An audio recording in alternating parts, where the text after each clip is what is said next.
Tenía expectativas bastante altas para esta final, y yo creí que no se cumplirían, pero al final el partidazo entre Argentina y Francia las rebasó. Y sin dudarlo, esta ha sido la mejor final de un mundial que he visto, y me atrevería a decir que es la mejor en lo que va del siglo XXI. Porque los espectadores pudimos presenciar todo lo que tiene el fútbol por ofrecer y que lo hace hermoso. Empates impensados, polémicas, una pelea entre estrellas para ver cuál es la que brilla más y finalmente una tanda de penales. Ah, y me estaba olvidando, uno de los mejores futbolistas de todos los tiempos, finalmente, después de muchos fracasos y también de bastantes éxitos, ha levantado el trofeo más anhelado por todos los futbolistas. Y hablo de ti, Leo, a quien también haremos un pequeño homenaje, pero al final del video, porque primero hablaremos de lo que fue esta final de locos. Y al inicio del partido, bueno, en el primer tiempo solamente hubo una selección en el campo, la albiceleste. Y es que en serio, la selección francesa estuvo bastante desdibujada, no podían parar los ataques de Argentina, Koundé se comía constantemente las guachas de Di María, Messi se paseaba por el medio del campo y los de mayor rendimiento en Francia estaban en un nivel bastante bajo, ni siquiera aparecieron de hecho, Mbappé, Giroud nunca la tocaron, Griezmann no se salva y el más expuesto en este sentido fue Dembélé.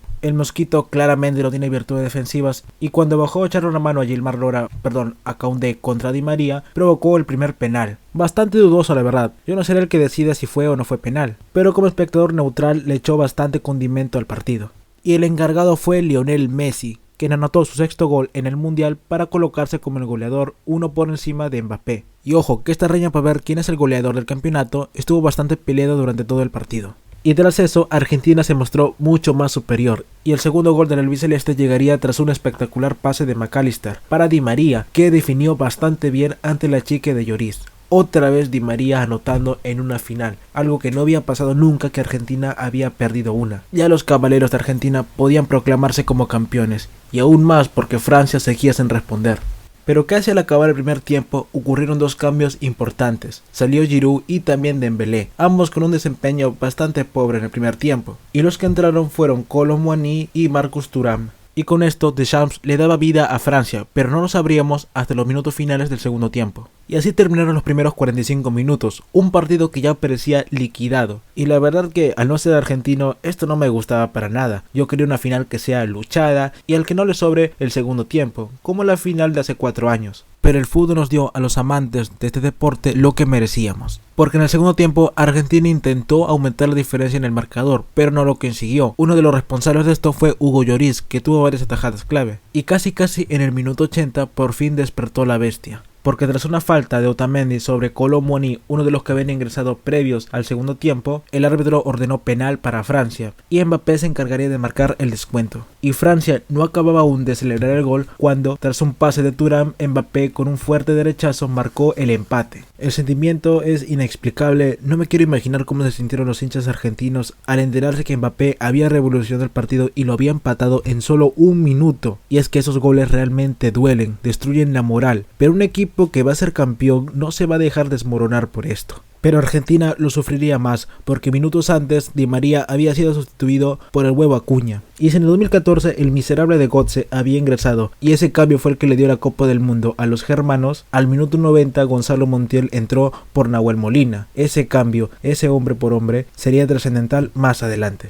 Y así acabaría los 90 minutos, lleno de emociones y con un empate impensado por el trámite del partido. Y es que gente, esto es fútbol, un deporte impredecible y no importa si las estadísticas están a favor tuyo, así como también el marcador, las ocasiones de gol o si tu equipo tiene jugadores mejor valorados en el mercado. La victoria de un equipo o la derrota únicamente depende del marcador y el marcador únicamente depende de que si la pelota pasa la línea de gol y de un momento a otro puedes estar ganando o perdiendo. Y eso le pasó a Argentina. Y de hecho le ha pasado 2 veces en este mundial. Muestra clara que el equipo de Scaloni le suele costar cerrar los resultados. Le pasó contra Holanda, Países Bajos, y fuera de esta Copa del Mundo podría citar el partido contra Colombia en las semifinales de la Copa América, donde Lautaro Martínez encontró el primer gol muy temprano y luego del empate de Luis Díaz no supieron anotar el segundo. Pero casualmente cuando esto pasa siempre aparece un héroe, el Dibu Martínez, pero dejamos eso para más adelante. Y aquí también podría incluir al partido contra Australia, si es que los canguros hubieran empatado. Pero los Socceroos claramente no tienen a Luis Díaz y mucho menos no tienen a un Kylian Mbappé. Por algo Deschamps no lo sacó junto con Giroud y Griezmann. y es que únicamente Kylian podía cambiar el rumbo del partido. Realmente el futuro de Kylian Mbappé es muy prometedor, apenas tiene 23 años y solamente le falta ganar la Champions. Pero siguiendo con el partido, el primer tiempo suplementario de 15 minutos no tuvo mucho de qué comentar. Por allí el ingreso de Lautaro Martínez el Toro por Julián Álvarez y cómo se desdibujó la figura de Lautaro Martínez en el Mundial. No anotó ningún gol, perdió la titularidad contra un joven Julián Álvarez con bastante mérito por cierto, y no se cansó nunca de fallar goles. El único momento de gloria que le recuerdo fue el penal que le dio el pase a las semifinales contra Holanda. Y la verdad es que se lo merecía, porque se cansó de hacer goles en las eliminatorias, marcó también en la finalísima y espero que recupere su nivel en las próximas clasificatorias al Mundial de 2026. Pero en lo que respecta a este Mundial y también a esta final, nada de nada. Aunque aportó en el tercer gol de Argentina.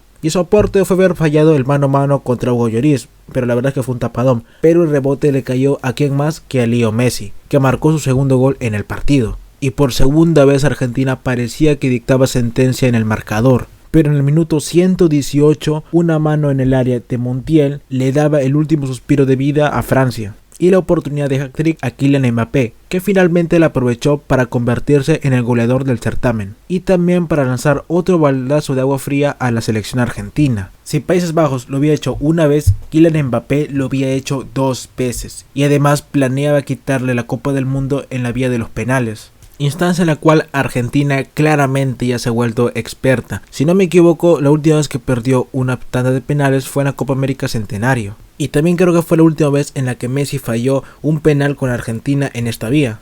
Pero lo más importante, aquella fue la última tanda de penales en la que Argentina no contó con el Dibu Martínez. Ya lo comenté, Emiliano Martínez o te cae bien o te cae mal. Puede que te guste su técnica de portero, es muy buena, pero su personalidad te caiga fatal. Y creo que en la mayoría de los casos es así. Pero es innegable lo trascendental que es para su selección. De hecho, me estaba olvidando que hizo un paradón antes de que se acabe los tiempos suplementarios. Claramente un anuncio de lo que estaba a punto de hacer. Pero antes Messi empezó anotando contra Hugo Lloris. Esto me hace pensar que el penal contra Polonia lo falló a propósito o no la pateó muy bien porque no era penal. Era consciente que iba a ser un roche tremendo si lo anotaba. Bueno, es mi teoría. Porque luego anotó todos los penales que tuvo. A continuación patearía Mbappé y bueno, el Dibu tampoco puede hacer milagros. De hecho, la logra rozar como ya lo había hecho en el primer penal, pero la pelota terminó entrando. Posteriormente patearía, adivinen quién, Paulo Dybala para Argentina. Este jugador se iba a perder incluso en el Mundial por una lesión con la Roma, pero creo que al último momento se descartó que la lesión fuera muy grave y se sumó a la concentración.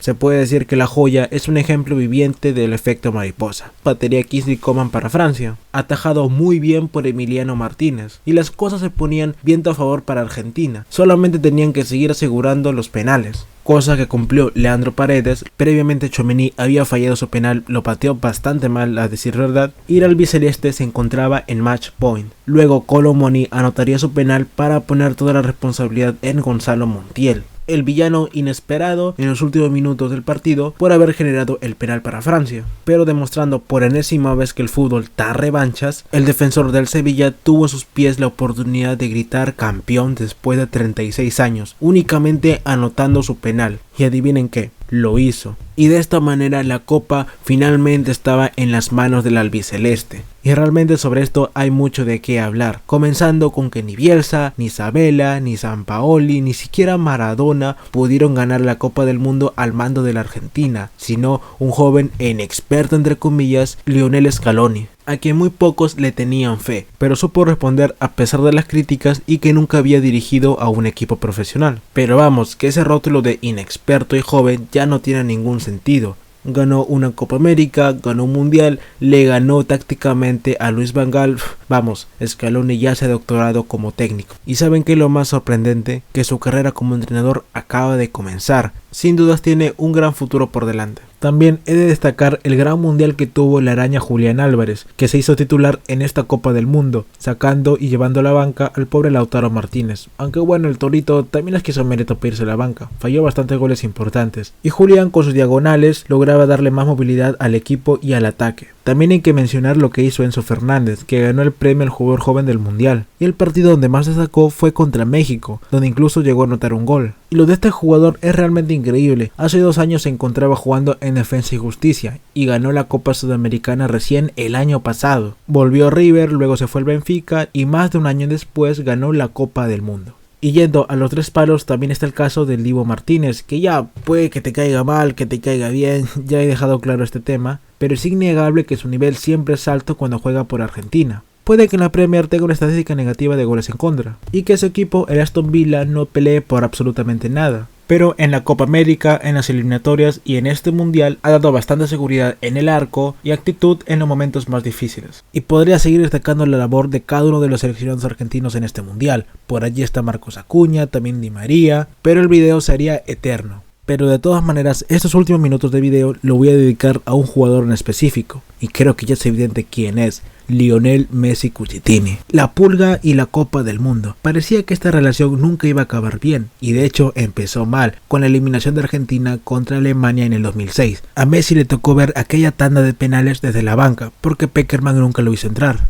4 años más tarde, siendo más importante para el equipo, Messi perdió en octavos contra Alemania, pero esta vez no en tanda de penales, sino por una goleada escandalosa de 4-0. Aquella Argentina estaba desaparecida en la cancha. Maradona no podía hacer que el equipo reaccione contra los teutones que se estaban divirtiendo con la albiceleste. Pero esta curiosa paternidad alemana no acabó en ese mundial, sino que se extendió hasta finalmente el Mundial de Brasil. Recuerdos oscuros para todo hincha argentino. Y es que ni siquiera con un equipo más consolidado, Lío pudo acabar con su martirio de no ganar ningún título con su selección. Y esta historia ya es bien conocida. Higuaín falló un gol cantado, Palacios hizo lo mismo, y solamente Mario Götze pudo anotar en ese partido fatídico. Y para el recuerdo eterno quedará aquella imagen de Messi estando al lado de la Copa del Mundo, mirándola con todo el dolor de no poder alzarla. Poco o nada lo consoló haber sido elegido como el Balón de Oro de aquel mundial. Y previo a Rusia incluso perdió 2 finales más por Copa América, una más dolorosa que la otra. Las eliminatorias fueron nefastas, Argentina casi se queda fuera, solamente logró clasificar directamente tras un partido bastante polémico contra Ecuador, y lo que mal empieza, mal acaba. La interna de Argentina era una guerra, los jugadores estaban en contra de Sampaoli, ellos mismos armaban el equipo, y claramente esto se reflejó en el rendimiento colectivo. Y tras ser eliminados por Francia en octavos, Argentina se encontraba sin rumbo, y por su lado Messi estaba en el momento más oscuro de su carrera en la selección y muy lejos de esa ansiada Copa del Mundo. Pero como si esto fuera una película, tras tocar fondo, Argentina poco a poco se iría recuperando. La primera prueba de Scaloni fue la Copa América en Brasil en 2019, solamente le ganó a Qatar y a Venezuela. Así que aquí no empieza realmente el renacimiento, sino en las eliminatorias, donde se irían sumando elementos importantes como Lautaro Martínez en su momento y también De Paul. Pero también se consiguió el primer título en selecciones mayores para Argentina en bastante tiempo, pero sobre todo se premió a la perseverancia de Lío. Aquel 10 de julio de 2020, finalmente el 10 argentino pudo gritar campeón con su país. Y parecía que el fútbol finalmente hacía justicia para la gran carrera que Messi había tenido, y también para todo lo que le había regalado a los fanáticos de este hermoso deporte. Y es que yo creo que todo jugador merece su momento de gloria, ya sea un partido ganado, un campeonato y en el caso de Messi ganarlo absolutamente todo. Champions, Mundial de Clubes, Liga Española con el Barcelona y finalmente un título vistiendo el albiceleste. Sin embargo, conforme seguían los partidos de eliminatorias, nos dábamos cuenta que este equipo daba para más. Y no hablo de la finalísima, sino de gritar campeón en el desierto catarí. Hasta ese punto llegaba la ilusión que generaba la escaloneta. Un mundial que en un principio parecía extraño. Argentina había perdido su invicto contra Asia en el mundial y tampoco se vería las caras contra su hermano Nigeria. Pero bueno, esto ya es un tema aparte. La cosa es que existían bastantes dudas y la incertidumbre aparecía de nuevo en el seleccionado. Pero Argentina y sobre todo Lionel Messi supieron cómo reaccionar. El astro argentino anotó un golazo en el momento más picante y difícil contra México. Y ya contra Australia en octavos por primera vez aparecía en el marcador en un partido de mata-mata. Lo mismo hizo contra Holanda anotando un gol de penal, pero sobre todo dando un espectacular pase a Nahuel Molina para anotar el primer gol del encuentro. En semi se lució junto con todo el equipo ante Croacia y en la final ya todos sabemos cómo acabó esta película.